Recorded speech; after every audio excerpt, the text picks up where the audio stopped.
Chers rachetés du Seigneur Jésus-Christ, bienvenue à cette vidéo où je voudrais clôturer quelques réflexions sur la deuxième parole de la croix. À savoir, aujourd'hui, tu seras avec moi dans le paradis. Nous lisons Luc 23 et au verset 43. Et Jésus lui dit, « En vérité, je te dis, aujourd'hui tu seras avec moi dans le paradis. » Récemment, nous avions vu ensemble que seuls quand c'est racheté, tous ces rachetés seront avec lui au paradis. Non, dans la gloire éternelle même. Seuls alors seront satisfaits les désirs de son cœur.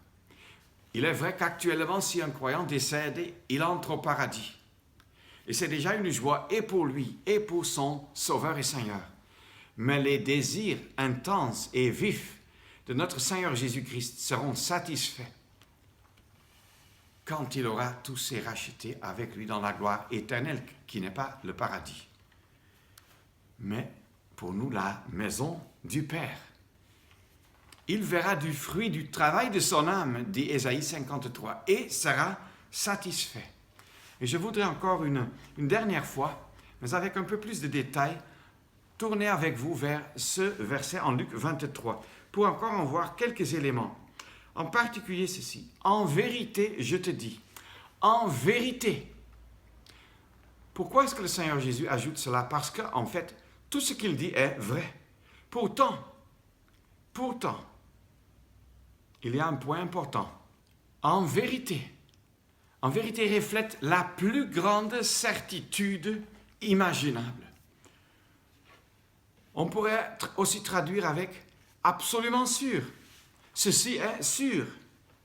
Oui, les paroles du Seigneur Jésus-Christ sont absolument fiables, affinées, pures et saintes.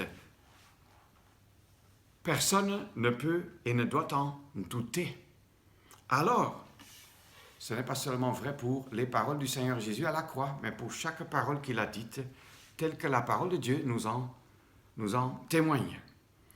Et c'est valable aussi pour tout ce que Dieu dit dans toute la Bible.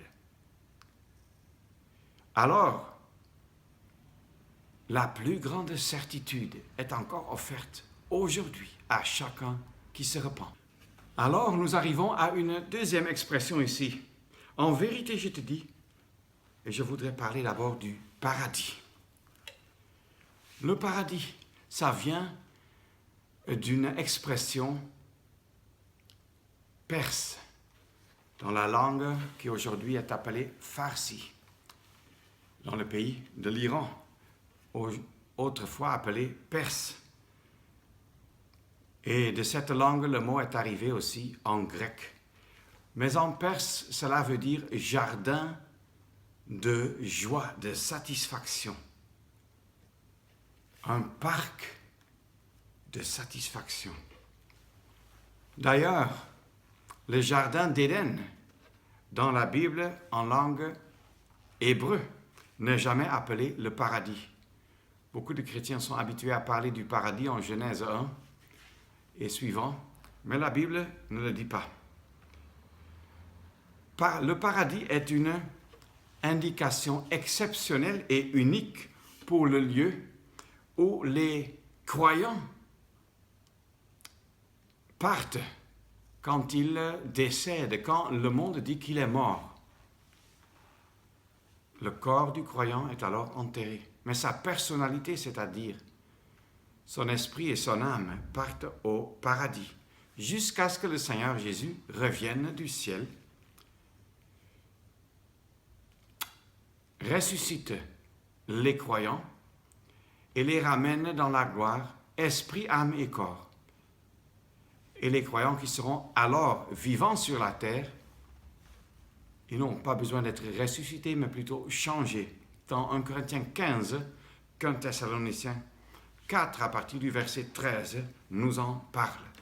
Parce que le Seigneur Jésus, en mourant sur la croix, ne s'est pas donné seulement pour notre esprit et notre âme, mais pour notre être humain tout entier, esprit, âme et corps. Maintenant, quand le Seigneur Jésus parle de ce que aujourd'hui tu seras avec moi dans le paradis, alors on peut dire nous y trouvons, après la plus grande certitude dans l'expression en vérité, nous y trouvons la plus grande gloire imaginable pour ce brigand repentant. C'est un lieu où il est tellement fantastique, où toutes les choses sont tellement glorieuses et bienheureuses que c'est même inexprimable, tel que l'apôtre Paul nous l'explique dans 2 Corinthiens chapitre 12. L'apôtre Paul même n'a pas compris si c'était dans son corps ou hors de son corps. La situation ou bien l'état là-bas est tellement glorieux et joyeux que l'on oublie tout ce qui est lié à la terre, tout ce qui est important sur la terre. Combien de nous passent, je ne sais pas combien d'heures par mois au moins, devant le miroir ou en train de prendre soin de soi-même pour être toujours en meilleure forme, toujours être mieux habillé, pour toujours être en train de se donner un peu plus de muscles par le sport, ainsi de suite. Mais tout ce cadre terrestre n'a aucune valeur là-bas au ciel. Nous le voyons aussi en Luc 16. Tout ce qui était important pour l'homme riche n'a aucun sens, aucune valeur, aucun but, aucun poids dès qu'il meurt. Même s'il est encore enterré de façon fantastique, inimaginable. Peut-être son cercueil dépassait le cercueil de tous les riches de sa ville. Mais il n'en profitait en rien. Et Lazare, qui s'en occupait? Personne. Mais dès qu'il meurt, comme les hommes ont dit, voilà le pauvre, il est mort. Dès qu'il meurt, des anges portent Lazare dans le sein d'Abraham, dans le paradis. Ah oui, c'était la plus grande gloire imaginable. Et je crois que c'est même la gloire du ciel. C'est que tout ce qui compte sur la terre n'a plus aucun sens. C'est pour cela que nous ne pouvons surtout pas nous imaginer ce que c'est que le paradis et encore moins ce qu'est la maison du Père. Raison pour laquelle même Dieu n'y consacre pas beaucoup de versets dans la parole, parce que cela nous dépasserait de toute façon. Nous savons seulement les choses essentielles. Ici, le brigand reçoit la plus grande certitude et assurance. De 2, il reçoit la promesse de la plus grande gloire imaginable pour lui. Et de 3, maintenant ça dit « avec moi ». Avec moi. Alors, c'est la plus grande joie, le plus grand bonheur. Être avec Christ est de loin mieux. J'ai déjà cité ce verset, mais je voudrais quand même une fois littéralement lire cela dans l'Épître aux Philippiens, chapitre 1er. Car, verset 21, « Car pour moi, vivre c'est Christ, et mourir un gain. » Verset 23, « Ayant le désir de déloger et d'être avec Christ, car cela est de beaucoup meilleur. » Il n'y a pas de meilleure chose que cela. La plus grande joie, les plus grandes délices, la plus grande satisfaction se trouve pour le croyant dans la personne de Christ et dans le fait d'être avec lui. Ça ne veut pas seulement dire être auprès de lui. C'est-à-dire, auprès de lui, on peut dire que c'est une proximité géographique. Mais être avec lui, ça veut dire non seulement qu'on est proche, mais qu'on est en un cœur, une âme. C'est pour cela qu'un Thessaloniciens 4 dit, nous serons toujours avec lui. Et c'est pour cela qu'en Jean 14, le Seigneur Jésus dit que, afin que là où moi je suis, vous y serez aussi avec moi. Cette expression est si précieuse. La plus grande assurance, la plus grande gloire, la plus grande joie, le plus grand bonheur, peut-on dire, est encore suivie par une expression qui indique la plus grande rapidité, une vélocité exceptionnelle, à savoir aujourd'hui. En vérité, je te dis, aujourd'hui, tu seras avec moi dans le paradis. La plus grande rapidité. Quelle consolation, quelle assurance Quelle certitude pour celui qui croit en Christ. Le moment même que les gens sur la terre disent qu'il est mort, tu ne t'en rends même pas compte. Parce que ce moment-là même, tu es déjà dans la gloire. Je me rappelle comment récemment, à une conférence, on avait rencontré un couple et j'avais connu les parents de la sœur. Et elle venait de dire que son père avait souffert assez cruellement pendant quelques mois. Et sa maman, les deux étaient croyants, les parents, sa maman était assise à côté du lit. Et les enfants, tous croyants aussi, étaient assis autour du lit. Et alors, à un moment donné, ils n'ont plus entendu le souffle. Et la maman s'est tournée vers les enfants pour dire que est-ce qu'il est parti? Les enfants ont dit oui. Oui, maman. Elle, je vous dis, elle a sauté sur ses deux pieds et elle a loué le Seigneur pour dire que maintenant, Seigneur, il est avec toi. Ce qu'il a tant désiré pendant plus de 80 ans, il est maintenant avec toi. Quelle joie! Et ça a consolé son cœur. Ça m'a frappé comment cette veuve a exprimé sa joie et sa reconnaissance au Seigneur à côté du lit de son mari qui venait de décéder pour dire merci. Il est délivré de toutes les souffrances sur la terre et il te voit maintenant, Seigneur. Ça, c'est la véritable consolation. Qu'est-ce que c'est que être avec Christ? C'est ce que le Seigneur a donné à Lazare en Luc 16. Il a dit, et maintenant, il est consolé ici.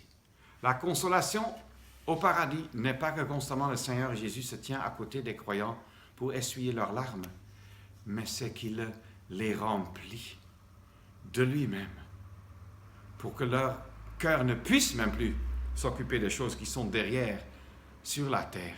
Et leur cœur ne le veulent plus. Et leur cœur ne le peuvent plus. Parce que tout le cadre terrestre est parti. Et alors, si nous voyons comment un croyant, comment un brigand, sur cette croix, les derniers moments de sa vie, se repent et reconnaît qu'il faut craindre Dieu, qu'il faut reconnaître que ce que lui, il reçoit, il l'a mérité. Et ce n'était que l'avant-goût de ce qui allait arriver s'il ne se repentait pas. Puisque la mort physique serait suivie par la deuxième mort, la mort éternelle, la punition ou le jugement éternel de la part de Dieu. Beaucoup plus grave, solennel et durable que ce que les Romains pouvaient infliger à des brigands. Alors, quand nous voyons comment ce brigand se repent et comment il se tourne vers Christ, il reconnaît d'abord sa culpabilité et ensuite il reconnaît qu'il y a un Dieu devant lequel il doit rendre compte. Et de trois, il reconnaît qu'il y a un seul vers qui il faut se tourner. Alors, qu'est-ce qui arrive? Il reçoit la certitude du salut, de la joie et du bonheur éternel. Et là, je voudrais seulement encore une fois demander, est-ce qu'il y a quelqu'un qui regarde cette vidéo et qui n'est pas encore venu à Christ? Je ne sais pas si vous connaissez ce cantique qui dit « Tel que je suis, sans rien à moi, sinon ton sang versé pour moi ». Ce n'est que sur cela que vous pouvez plaidoyer. Ce n'est que devant Dieu qu'il faut se repentir et accepter le pardon en Jésus-Christ. Et ainsi, vous serez sauvés. Et vous aurez la même certitude pour toute l'éternité, d'être avec Christ. Si entre-temps vous devez encore passer par la mort, vous serez avec lui au paradis. Et si vous êtes encore là, quand il vient arracher les croyants à cette terre, il nous introduira tous ensemble dans la maison du Père, dans cette félicité éternelle. Je voudrais nous encourager comme croyants. Réjouissons-nous. Toute la certitude qui a été donnée à ce brigand repentant est aussi la nôtre. Toute cette gloire et ce bonheur et cette joie promis à ce brigand repentant sont aussi les nôtres. Et nous ne savons pas si c'est aujourd'hui, mais nous savons une chose, que c'est bientôt que le Seigneur Jésus va venir. Aujourd'hui peut-être, mais de toute façon bientôt. Et nous serons avec lui dans la félicité éternelle. Qui ne voudrait pas, cœur et âme, l'attendre, brûlant pour lui, vivant pour lui, témoignant de lui, l'adorant, l'exaltant et le bénissant parce qu'il en est digne. À lui la gloire pour son œuvre à la croix et pour l'accès du ciel qui nous a été offert et ouvert même par son œuvre sur la croix. L'agneau de Dieu, le Christ, expire sur la croix. C'est ce que nous sommes en train de méditer. Mais il l'a fait pour toi, pour vous et pour moi. Réjouissons-nous, chrétiens, et louons-le de tout notre cœur. Il en est digne.